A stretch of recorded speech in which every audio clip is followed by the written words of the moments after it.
Hello, this is Ken Merriman with the Great Lakes Shipwreck Preservation Society, and I'm here to share part 2 of our shipwreck photogrammetry series. Let me get to the slides right away.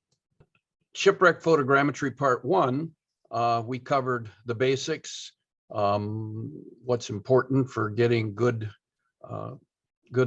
photogrammetry, camera settings, the patterns we shoot around the shipwreck. In this part 2, we're going to cover a little more about getting good coverage and special cases that you have to deal with that are a little more difficult, and also using a scooter, some basic flow, or my basic flow for processing it through Metashape. And like I say, these are more special cases of things that you're going to run into. First, let me remind you that we will be putting training things up on our website, 3dshipwrecks.org, periodically. Under the training bar, we have image sets, trial image sets that you can download to play with as you learn. And we hope that as you learn to do this, that you will share your models with us and let us put them in the database for posterity. So with that, let's start this part 2. I think where we left off last time, we were talking about good coverage and how to get good coverage on your shipwrecks. And we're going to start with some particularly challenging problems. I'm going to start with the problem of recessed cabins, or this can actually be any situation where you have a background that's quite a ways from your foreground. It affects the exposure. Your background and your foreground will have different exposure, resolution, and color corrections. So this is an example. This is the barge industry. You can see as I went around the side of the ship or the barge, I was close to the side, but you can see the cabins set back quite a ways. They had very small cabins on this wreck. And notice there's virtually no feature points on the cabin. Of course, it's made worse by the fact that we also had a lot of surface light. This was only in 70 foot of water. So that creates some problems. What you have to do is, maybe you take an extra pass and then, get up closer to the cabin, and you may take an extra pass on the deck to connect your sides to your cabins, but you need to get closer on the cabins to get a good model. And this kind of affects any object or, relief, anything that sticks up or sticks out from your shipwreck. This can be posts, rails, masts, deck knees, winches, windlasses, fife rails, all of those features that stick out from the deck. The problem is photographing all sides of these features while minimizing the panning and getting all sides of the object to knit together. This also applies to, bulkheads, walls, or bulwarks or transoms, where it's a relatively thin object and it doesn't have much of an edge on it for you to tie one side to the other. So, and here's what the problem boils down to. You shoot, maybe you're shooting on the outside of the wreck on one pass, and you've got this is maybe like a bulwark or the side of the ship. And you get this side, and then you turn around and you photograph on the inside. You're doing the deck, and there's nothing that ties these two together. unless you get the top of, unless you get the top of the object, or you get enough of the surroundings of the object so that the two sides are tied together. And that's what you have to do. You have to make sure that, you know, you shoot above the edge, so you get the edge, and hopefully you get a little bit of the deck behind it to tie them together. So here's some other examples of the mast on the John Audubon and the Hopkins. Now, this is the John Audubon in Presque Isle on Lake Huron, and it's a challenge because it has all kinds of spars and masts and capstans and here's a fife rail that stick up that you got to get both sides of. At the time we shot this, our approach was to shoot pointing forward a little bit, and this is what happens if you see, like, this is a mast laying across the deck. We were shooting pointing just a little bit forward, and we got this side of the mast, but then after I went over top of it, I didn't turn and pan back to get the back side of it. And you can actually tell the direction I went around the wreck because I got this side of this mast, and then when I went over to the port side, I got the forward side of the mast on the port side of the wreck. So, and here's an example.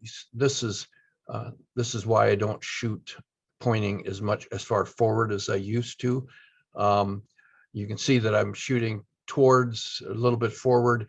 And the other thing about masts is they don't tend to get a lot of points on them. These, you know, round objects like a mast just don't tend to get a high density of points.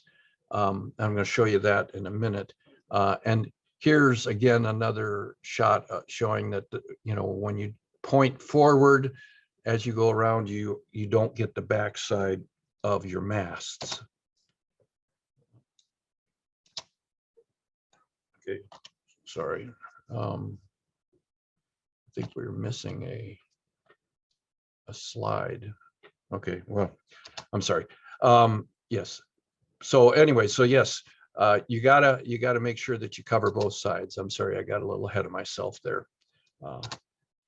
So here's an example where this is the Hopkins, where shooting both sides doesn't work. On this, when we shot this one, I shot the outside of the ship, and then I made a pass down the inside of the ship or the boat. And what it ended up giving me is two posts. These were actually posts for windows in the cabins. And what I got is two sets of posts, one that I had the inside of and one that I had the outside of the post, because I hadn't gotten enough features around the post to tie the inside to the outside. So what we actually did is I had to reshoot this, and I went around it, and I would shoot as I went past it. I would point back and get the edge of the post, and I'd get a little bit of the rail below it, and then I'd pan forward and get the edge, the forward edge of the hole where the window was. So you have to be able to, you know, it's not just to get both sides of an object. You have to have enough overlap between the images of the two sides to tie them together. So one of the things that is problematic is masts, and this is where I jumped ahead. I apologize. This is directly from the manual. They say, you know, shooting four sides of a round object like this doesn't work. You have to shoot multiple angles from it. Here's here's the mass of the Audubon again. And you can see on the deck, we have tons of key points. But on the mast, they're a little more sparse, and they tend to come in bands. Like here, you can tell here we had a lot of key points, and then you've got this gap, and that tends to be the way masts show up for some reason. Like part of it is that we don't have as many muscles on the masts, and I'm not sure if it's the round surface, or it could be also because they used to oil the masts with whale oil, and maybe there's something chemically there that the mussels don't like. But our masts don't tend to have a lot of muscles on them. And whether you like mussels or not on the wrecks, for photogrammetry, they are your friend.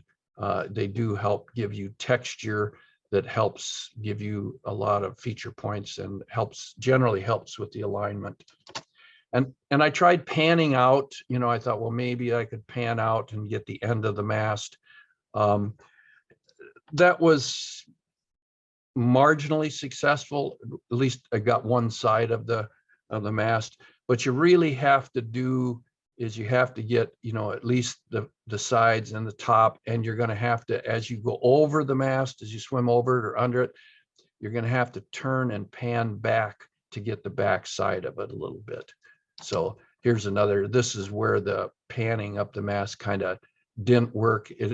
There's a limit to how far you can pan and get the mast. So we haven't had a lot of success with shooting masts, and truthfully, we haven't focused on them a lot.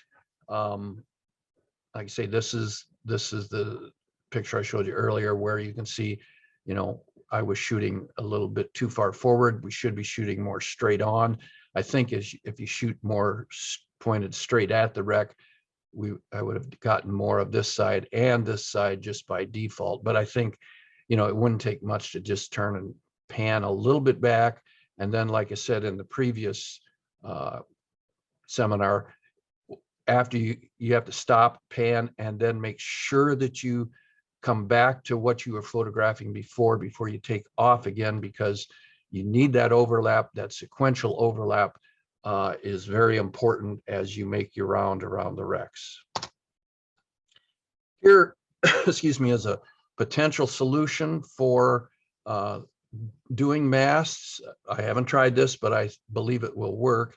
I would turn the camera sideways so you have a more coverage vertically, shoot in a vertical format or portrait format, basically, and then spiral your way around the mast, going up or going down. Now, one of the reasons we don't do this regularly is, number one, it would take an extra dive, and we often don't have the extra dive or extra time to do the dive just to get the mast.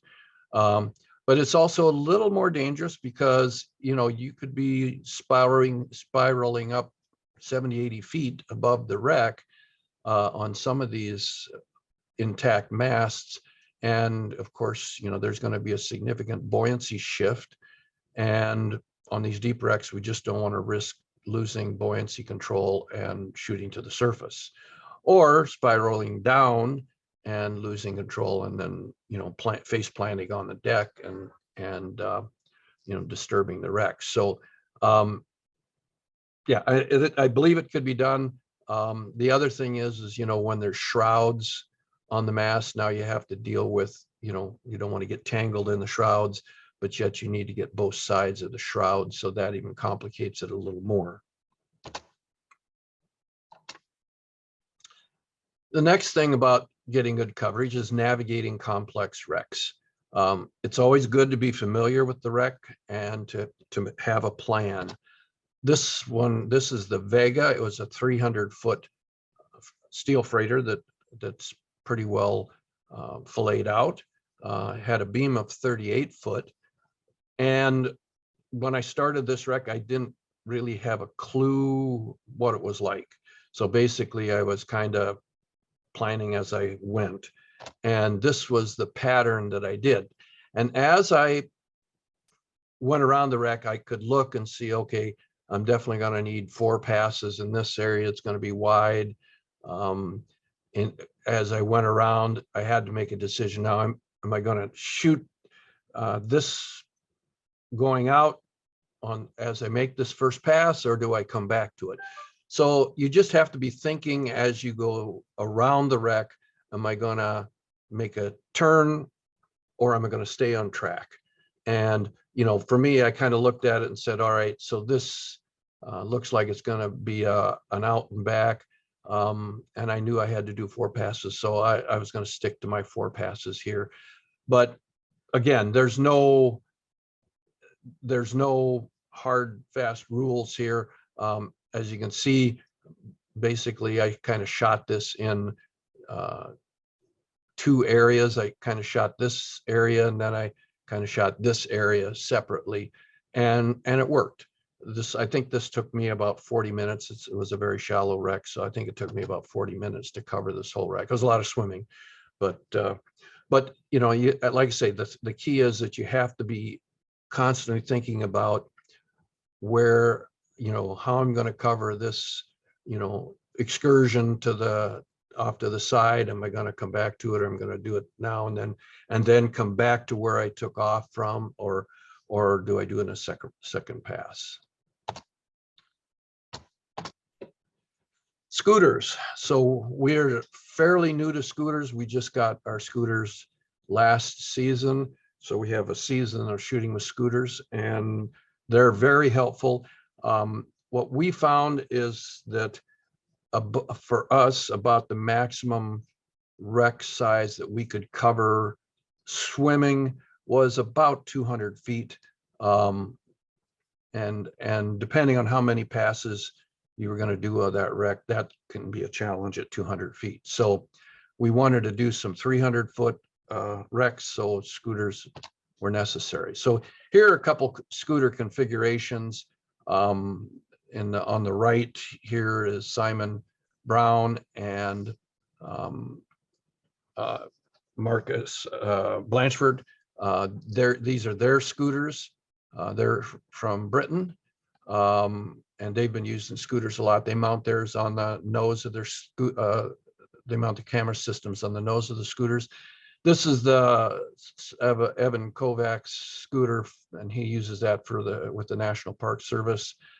He's got 3 mirrorless Nikons all tied together. This is kind of the super high end. This is what I ended up with. I bought a Divex black tip scooter. They're reasonably priced, and you don't need a fast scooter for doing photogrammetry. Matter of fact, you have to shoot somewhat slow anyways.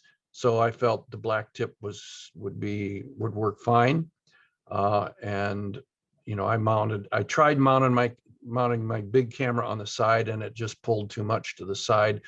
So I did mount mine on the tip, as Marcus and Simon did. And this turned out to be a very cheap way to mount them. I used a Fernco fitting, you know, one of these rubber sewer fittings, and I used a 6-inch to 4-inch adapter. The 6-inch fits nicely around the black tip scooter, and then you can take a 4-inch end cap and use that on the other end as a mounting plate. So I kept a spare plate on the boat, and when my buddy came up with his GoPros, all he had to do is drill a couple holes in the plate and in his camera bar, and he had a mount for his GoPro. So we shot I think 10 different wrecks. He'd shoot the outside edge, and I'd shoot the deck and the 45-degree with mine, and we could put the 2 cameras together, and that or the imagery from the 2 cameras together, and that worked pretty well. Here's a picture of me shooting the Goliath on Lake Huron, and you can see I don't use quite as big a light arms. I found they got to be a little too unwieldy. So, and then I use one lanyard that attaches from my camera goes through the handle strap and then attaches to me. I have to kind of hold it so it doesn't get in the propeller, but this system worked very well. Here's some keys to using a scooter that we discovered. You have to be careful about how fast you're going, because motion blur definitely works against you for getting good feature points and getting good alignment. So you can go much faster than you can swimming, so motion blur can be a problem. I don't run the scooter at full speed. With my black tip, I shoot at a 4 generally, rather than the 5 is, I think, the max speed, and I shoot at 4. Remember, the motion blur will be worse the closer you are to the wreck. So, if you've got poor visibility and you're right up against the wreck, you may have to drop your speed a little bit, because, the relative motion there is much worse as you get closer. Like I said, you probably need to run the DPV at less than max speed. And like I say, for me, it was a 4. You may want to shoot with a faster shutter speed. I couldn't go much faster than I was going and still have good exposure. So I bumped my shutter speed from 100th of a second to 125th of a second. That's not much of a change, but slowing the scooter, I did have motion blur problems when I started. So slowing the scooter down and bumping the shutter speed up got me to where I had sharp images again. When you go around the bow or the stern, you need to drop the speed considerably. This has to do with that, what I talked about in the first seminar, the panning that you have to do as you come around a corner. So as I come up to the bow, I start, or corner where I got to make a turn, I start dropping the speed down, and I'm down at about a 1 when I go around the bow. Or, sometimes, if the stem of the ship's sticking up and you have to spiral around it, coming down to a 1 lets you kind of manhandle the scooter to go around that spar, or that or the whatever post or whatever sticking up from the deck. So you will likely be shooting blind, since the viewfinder is on the tip of the scooter, and that's, for us, we're always shooting blind. When I shoot in time lapse, I don't have a viewfinder. I have a fairly wide angle lens, a fisheye lens that I shoot at 15 millimeters equivalent. And so I cover a lot of area, but that's something you just have to get used to, is, how much area you think you're covering. You will likely need to be able to shoot time lapse if shooting stills or video. Yeah, you can't reach your shutter when it's on the tip of the scooter. So, you could shoot video or you can shoot time lapse, depending on how comfortable you are with, with not panning too fast. If you're shooting video, you'll almost definitely need to shoot at a faster shutter speed than the default. Like I said last time, the default for video would be around a 50th of a second. Usually it's half of the frame rate. So it's usually around 50th of a second, and you will definitely have motion blur issues if you shoot at a 50th of a second. So you need to be able to bump your shutter speed up to at least 100th. Like say I go to 125th when I'm on the scooter. With the camera solidly mounted to the scooter, you'll need to steer using your feet. Now this is, this is the way we used to steer scooters back, when I had them years ago. Nowadays, with the being able to attach them to your scooter ring, makes it very simple. But if you mount your camera solidly and you want to shoot the side of the ship and then you want to go down the deck, you have to spin the scooter over 90 degrees so that you're pointing down as you go on the deck, which, kind of goes against the normal way that you steer these scooters nowadays. So basically, a lot of times I just grab the shroud, as a second handle if I have to, as I turn the thing, and you drag your feet to do your turns, and it works. It's maybe more work than, you know, than just having it attached to your scooter or your harness and steering one-handed, but it does work. And I guess, you know, the alternative is you could do 2 dives and move the camera around, or have a fancier camera mount. But this is the way we did it. Again, we've got just 1 year, probably 30 or so wrecks that we shot this way. So we've shot a number of them, and we've done it with there's 3 of us that have done this. So anyways, we're not, you know, experts, but just to let you know where we're at with it, give you some starter points.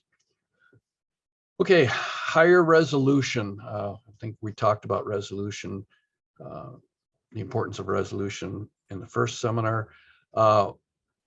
HD video does work well, but you can sometimes tell the difference between the models made with HD and those with higher resolution cameras. You say it does work, and if that's what you got, by all means use it. I'd suggest if your camera, like if you're using a GoPro, I'd suggest that using 4K. If HD is what you have, like I say, then use it. I've repurposed and upscaled old standard definition photomosaic video and made reasonable models. But moving forward, the more resolution, the more well-defined the image features, the more key points and tie points, and the better resolution your model will have. And as technology evolves, our ability to take advantage of this better resolution will only get better. Repurposing old video and photomosaic imagery. So I've done a fair amount of this, and it does work. The problem with old photomosaics is, as I described before, you tend to go over the bow, you know, or go over the end of the ship and then point into the water column and then come back, which you lose the sequential alignment between frames when you do that. If if there's enough overlap in the imagery, it works. You can, like, all you can do is try it. If you have old photomosaic imagery, give it a try, see if you can make it work. I probably have about 50% of the time I can get a decent model, especially, and on these flat wrecks that it pretty much covers the wreck. So so it's all about getting sufficient overlap. And when you're manually aligning these things for a photomosaic, you didn't always have to have 60% overlap. So it depends how much overlap you had when you shot the imagery. And like I said, I have had success with standard definition and VHS. They can be upscaled. You're going to get, a lot of detail, but it does work. And also, I've also reused video that I completely covered the wreck. Here I'm going to show you these examples of the Chisholm Cumberland site, Silver Lake, and Sophie's wreck. So this is actually the George Cox at Isle Royal. The upper left, this is the Chisholm Cumberland site. These were photo mosaics that were shot back in the 1999 with an old standard def video. Same with this wreck here, and this one I believe I shot with HD video. Actually, I think both of these were shot with HD. These two were shot with standard definition. And you're far enough away, you can't tell that these don't have like super resolution. Here's the Silver Lake and the Niagara and the Comet and the Seabird. These were all just repurposed video that I shot. In the case of the Silver Lake, I had tremendous visibility, and I, the scow schooners, I love them, and so I shot all around it, just because I enjoy them, and the same with the side wheelers. I just really enjoy these types of wrecks, so I tend to get pretty good coverage. And while they aren't perfect, there's definite gaps in them, as you can see, but they come out not too bad. So it can be done. Okay, here's some more special cases: moving sea life and algae. Again, this is the barge industry, and it was one of the toughest ones to get a decent model of. And this is the other reason it was tough, is because it had a lot of this algae. You can see, see this. I'm not sure what this really was, a deck hatch or something, but look at all the algae on it. There were lots of feature points, and see all the white and blues, but for the number of feature points, for the number of white spots, there's not nearly as many blue spots, because from image to image, the algae was moving. And this is what I ended up with over here on the right, where it was just kind of blobby. You didn't have detail. You didn't get this because the algae was moving too much. I don't have a solution for that. Other than, I don't have a solution for that. I think you're just not going to get that fantastic detail. Maybe on a flat, calm day when it's not moving as much, maybe that would help. That's the only thing I can imagine that would help. So diving with buddies and masking. I used to think this was a big deal. The more I've shot and had people in the images that I've shot, I've decided it's not quite as bad as you might think. The reason is they're moving, and so while you may get feature points, you don't always get tie points, because if you're thinking about it, you're moving and they're moving. Your multiple images that you have of the diver are in different positions, so it's hard for the software to correlate those, so they tend to disappear. Now, if the diver's stationary and you go by him, you'll get he'll show up. So it all depends, and of course, if they're in the way, they may obscure some features. In general, it's nicer not to have them in the scene, and by all means tell them to watch where they're pointing their lights. You don't want them to point at you. Of course, the solution is diving solo. If you like to do solo diving, or you're certified to do it, it does work well. I do quite a number of these shallow wrecks solo, and the masking isn't as bad as you might think, even if they are in the way. It's not all that bad to mask them out. So scale markers is another special case.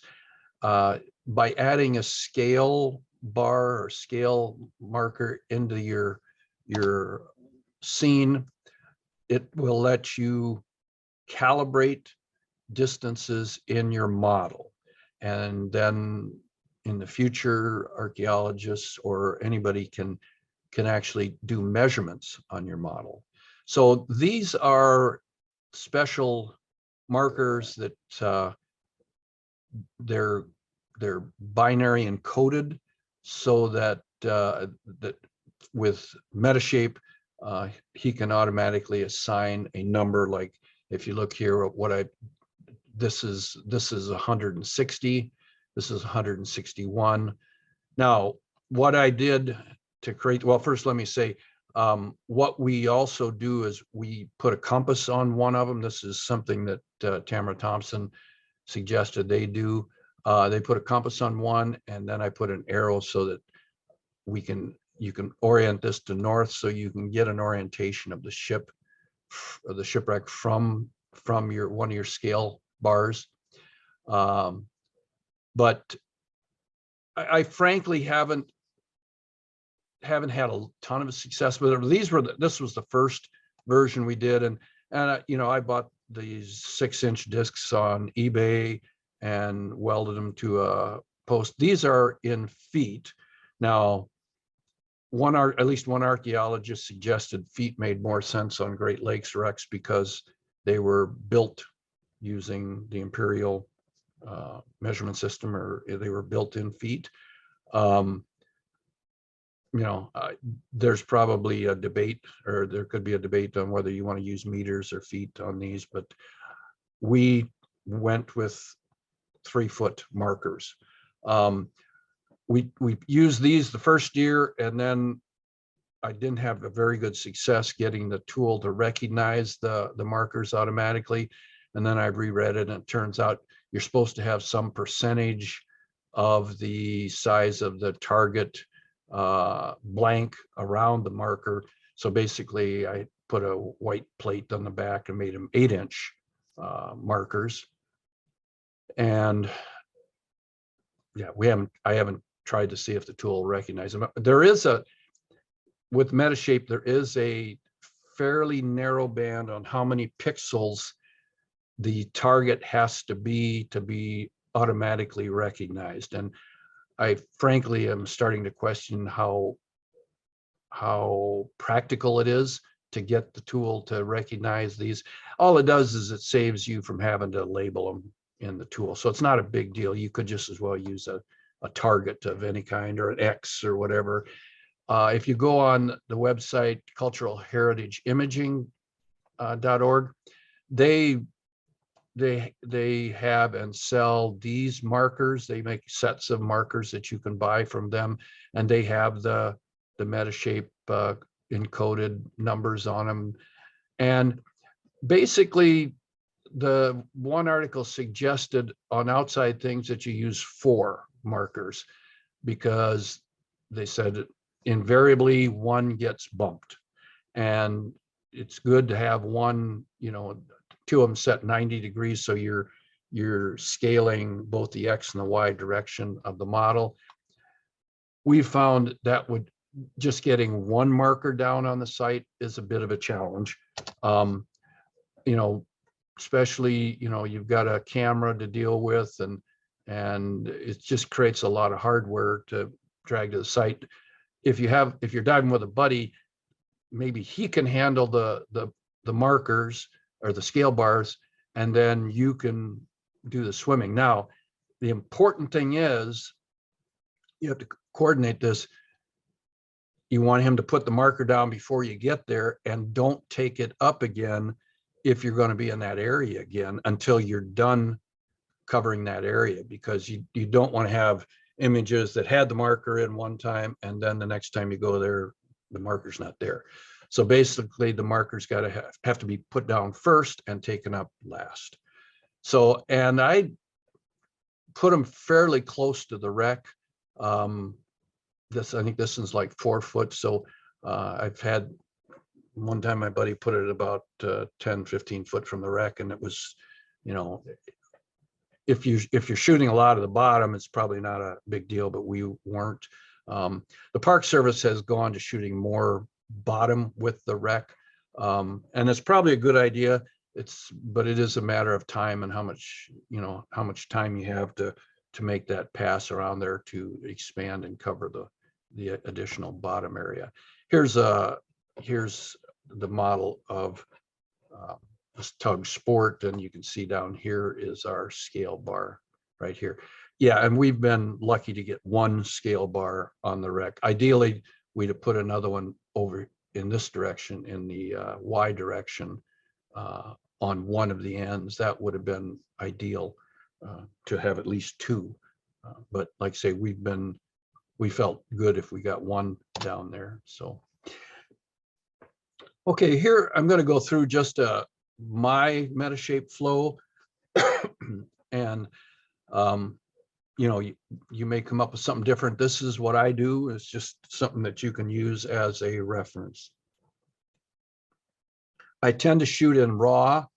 So the first thing I do is convert the RAW to PNG or JPEGs, usually JPEGs. And I automate that. I use the Photoshop Automate, and I do an exposure adjustment, color correction, dehaze. I use that quite a bit, and I batch that up and do a whole folder of images. And what I typically do is I put my source in one folder, and then I adjust them and put them in a second folder. And sometimes, if you have images that are, overexposed or underexposed, maybe I'll put those in 2 separate folders or 3 separate folders and use those different exposure color corrections for each one of those, and then put them all into the final folder that I use to load into Metashape. So then I load that folder into Metashape, and I do I line photos with high accuracy, and then I follow that up with a medium accuracy alignment, and then I review. Sometimes after the high accuracy, I'll review and adjust. Usually, after you do the high, the medium goes pretty fast, and you may pick up a few more images aligned, and then I review and I look at it to see if I'm getting a lot of feature points, and if not, what's the problem. And so I may adjust imagery, at that point. And then I tend to build the mesh from depth maps and then texture, and just because that's quicker, and I'll go into that in a moment. And then I build the dense cloud, and then I build the mesh from the dense cloud, and then texture. I do both. There's 2 ways to generate a mesh. You can generate it from depth maps, and you can generate it from the dense point cloud. And I do both and see which one looks better. Now, why do I do a high and then a medium alignment? This is why. When you do a high, an alignment on high, or let's say, I'm sorry, when you use high, it uses the full resolution of the image that you loaded. When you do a medium alignment, it cuts the resolution in half, both vertically and horizontally. So you have about 1/4 of the resolution that it uses to generate the feature points. So if you do a high alignment first, you will get the most feature points because he's using the full resolution of the imagery to create your feature points. And you can see that here. This one, it generated the feature points on a high accuracy alignment, and this is the medium accuracy alignment, and this is the low. So if you do a high first and then align on medium second, it will keep the feature points that it assigned on the first alignment, but it will give you more tolerance to align your images. It'll allow a little more error in the alignment process when it does the medium. So you may get 95% of the images aligned when you do your high, and then you may pick up the last 2 or 3 or 5%, or maybe none, but usually you'll pick up a few more when it does the medium. I don't usually do low because I haven't found it does much more than the medium. Now, one thing that I have run into underwater is when I use the depth map version to create the mesh, I tend to get this veil over the wreck, and it's caused by the water column artifacts. It gets a few points up there. Surprisingly, it'll match up a couple points in the water column, and you'll get a veil over the thing. Now, this can be trimmed. You can highlight it and cut it out and everything. And actually, quite often, this gives you a very good model and it's not that bad to trim the veil off. The only problem is occasionally the veil or the artifacts, water artifacts, will be attached to the wreck, and then it's very difficult to cut them off.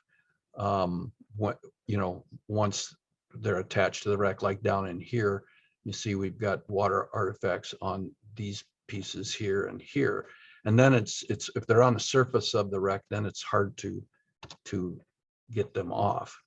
And then that's when the creating the model from the dense cloud works a little better. You don't tend to get that veil with the when you create your mesh from the dense cloud. So now I tried both mild filtering. You have an option for mild or aggressive, or mild, medium, or aggressive filtering, and for me the verdict's still out on this. Sometimes I like the mild, sometimes aggressive, and sometimes you just can't tell much different. You know, you can see here it's taken some of that water artifacts off. You tend to get a lot of this, and you end up having to prune this out. I use a combination of, you know, selecting and deleting, and then choosing by color, and prune that out. Now, here's a dense cloud mesh with mild and aggressive filtering, and they are different. You know, notice here this is aggressive. We have this part of the thing there, and we're missing parts here. Now, part of that is because, you know, this one took a little more pruning by color, and, you know, you do, when you prune the water column artifacts off using the color, occasionally you'll eat away some of your model. This, all I can say is you just have to play with this. I've kind of gotten down to the point where I mostly just use the mild and I'm done with it. But, you know, like I say, that this is kind of thing you have to just try and see which one you like better. Now here, one thing that I have noticed is when you generate the mesh, this mesh was generated from depth maps, and this one is from the dense cloud. If you have a lot of features like, you know, steel cables, you know, rods, thin, you know, rail type pieces and things like that, a lot of times in the pruning of the dense cloud, you'll lose those. And so we'd lost a lot of those rods in the dense cloud mesh, generated mesh, and here we kept them. So if you have a lot of this in your rec site, I tend to use the depth map mesh generation. If I don't have a lot of it, if I've got a lot of water column issues, then I tend to use the dense cloud. So, you know, it's kind of depends on what your site looks like, and, you know, what your model looks like when you generate it. Okay, veil. Okay, we just talked about that. Okay, here's something that this thing called bowling, and what it's caused by. The first time I shot the Eliza Strong, it looks like this, but it curled, and it was the first time I shot with a fisheye lens, and I didn't set the fisheye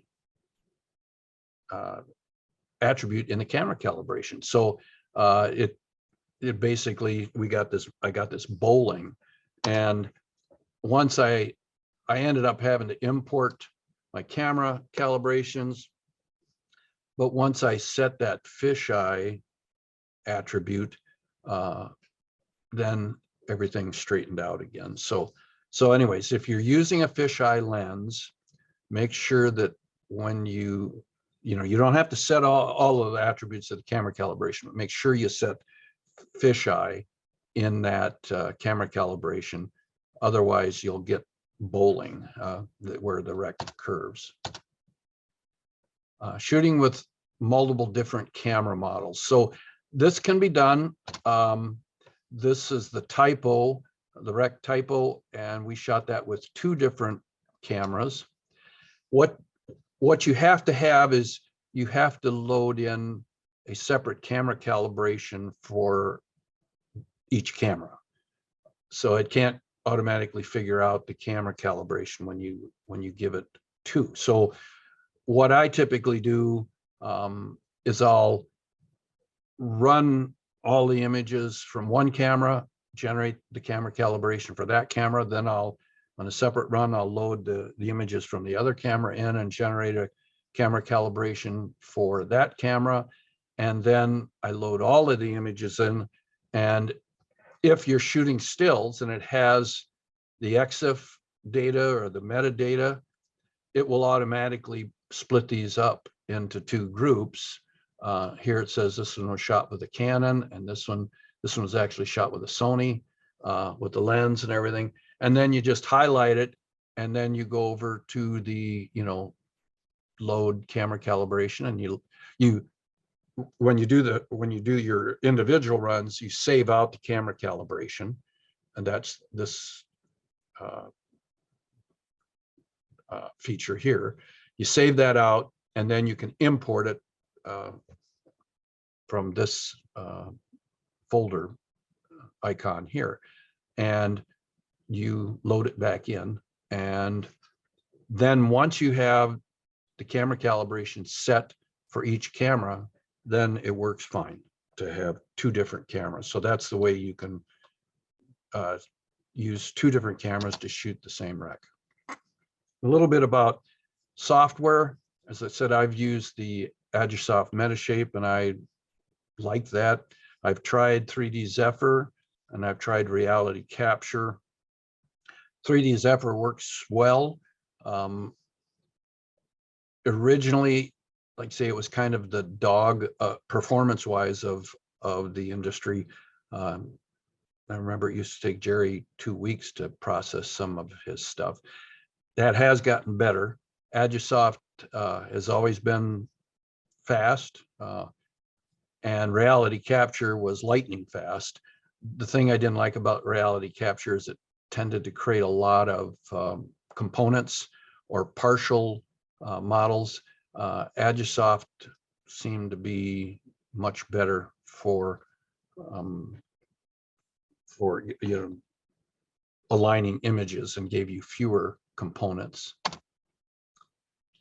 So as far as computer hardware, different steps in the photogrammetry process. You have the camera alignment, the sparse and dense point cloud generation, depth map generation, mesh creation, texturing. Each step in the process uses a different combination of the computer resources. That is your GPUs or your graphic processors or your CPUs. So when I built my computer, Micro Center has a good, you can go and they have good consultants that you can talk to, but basically I tried with my old computer. I ran both. I ran a couple runs of creating models, and I watched. You have resource monitors on your computer, and you can tell what it's using. This one you can watch the CPU processing, and this watches the GPUs, and you can tell which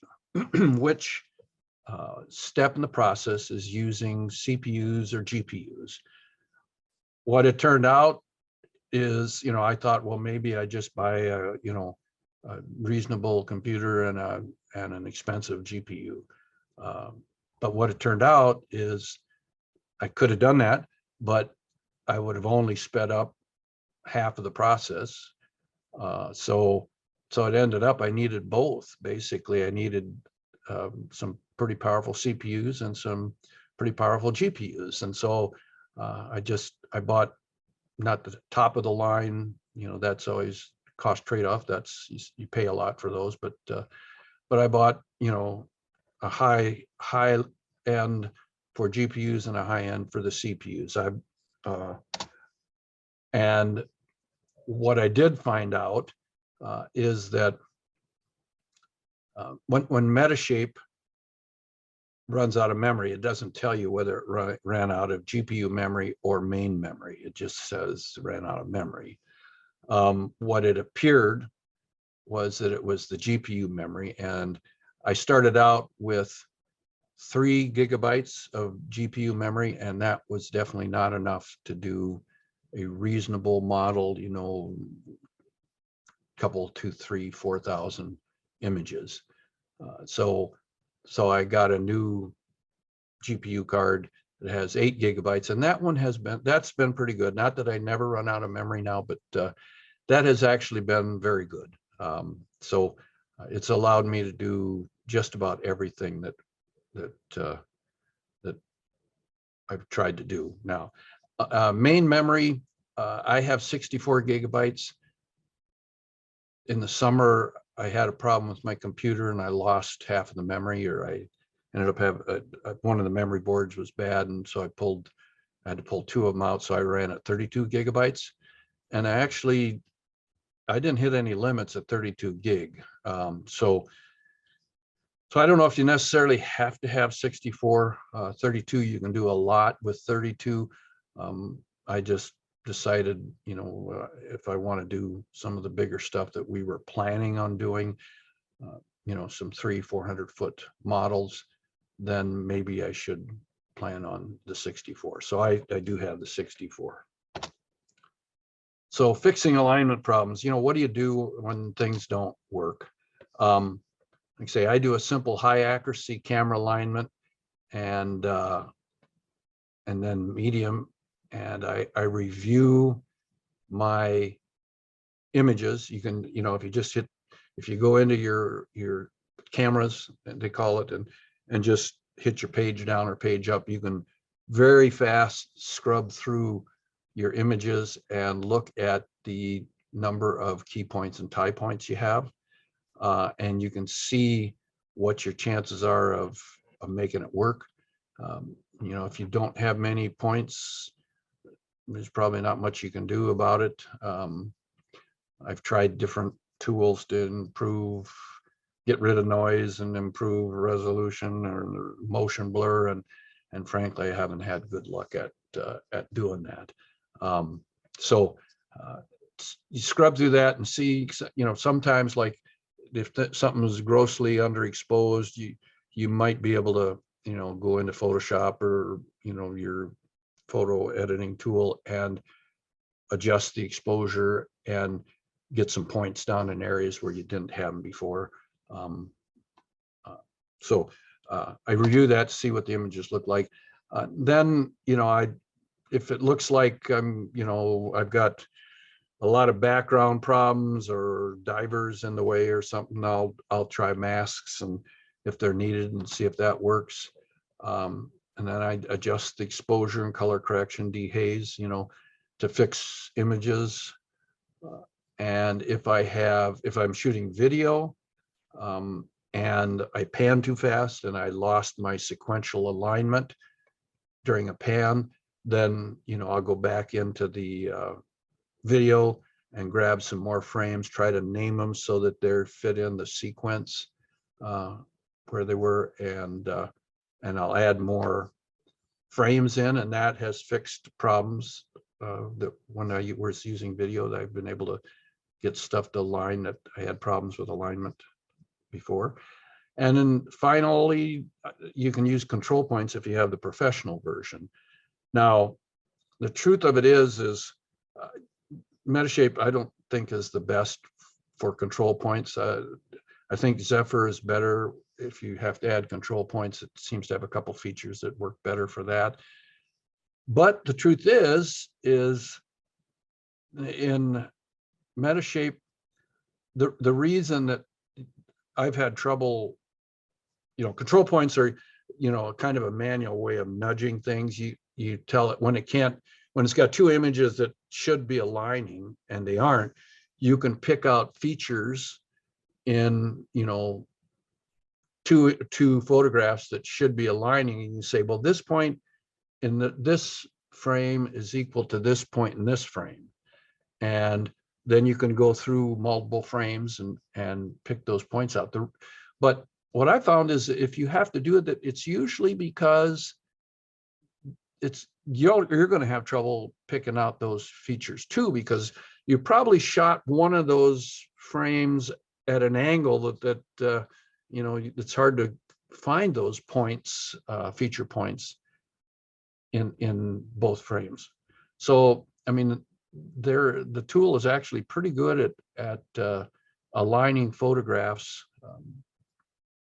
And if it doesn't, you'll probably have trouble too. But you can nurse it and make it work. I have made it work. It's a little tedious, but you can make it work that way. So that's all I have for the part 2 of our next step in shipwreck photogrammetry. I hope this has helped. And if we end up where we see that we need some more, another class, then I'll make another one. But for at least this point in time, we'll go back out next summer and learn some more. So thank you for watching, and I hope this helps. And I hope, like I say, I hope you will be inspired to contribute your models to our database. Thank you.